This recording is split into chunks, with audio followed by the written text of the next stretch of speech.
అన్నదమ్ములకు, అక్క చెల్లెళ్లకు, తెలంగాణ ఉద్యమకారులకు, ఫ్రెండ్స్కి అందరికి కూడా నమస్కారం అండి. ఈరోజు మనతో పాటు కరీంనగర్ జిల్లా మహిళా అధ్యక్షురాలు దేవ అనసూయ గారు ఉన్నారు.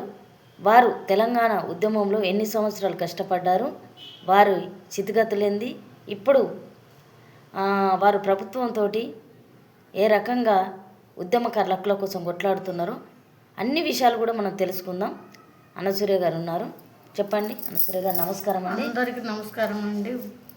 పద్మ గారికి కూడా నమస్కారం. ఓకే అండి. అనసూయ గారు, మీరు తెలంగాణ ఉద్యమంలో ఎన్ని సంవత్సరాలు కష్టపడ్డారండి?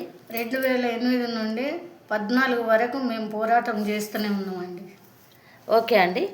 మరి తెలంగాణ ఉద్యమ సమయంలో మీరు ఎవరి నాయకత్వంలో పనిచేశారండి? భోగ పద్మ మేడం, గజ్జల కాంతారావుతో చేయగలుగుతున్నామండి.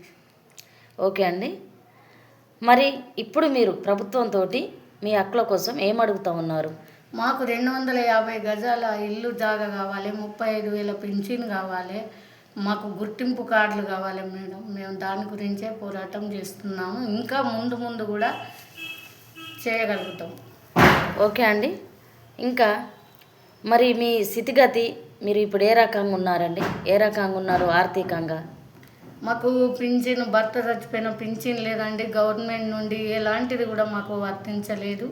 మాకు రూపాయి కూడా రాలేదు ఇంతవరకు. ఓకే అండి.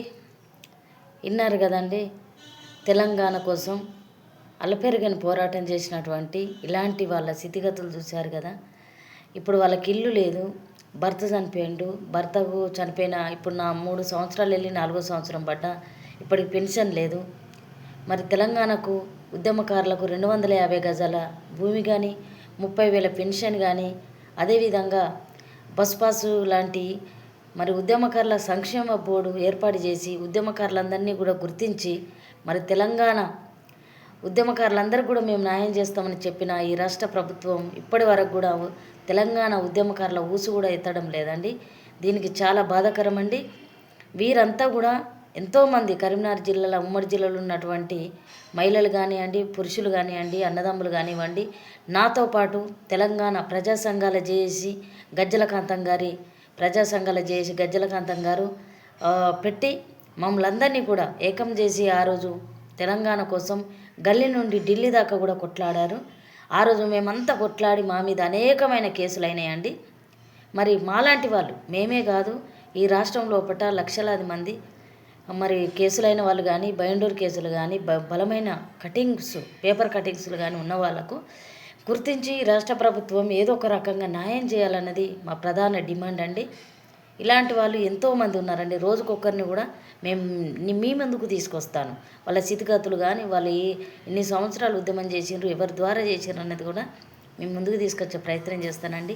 మీ ఆశీర్వాదం, అందరి ఆశీర్వాదం కూడా మాకుంటే మాకు న్యాయం జరుగుతుందని మేము కోరుకుంటూ, మీ భోగే పద్మ, TUJSC రాష్ట్ర వైస్ చైర్మన్.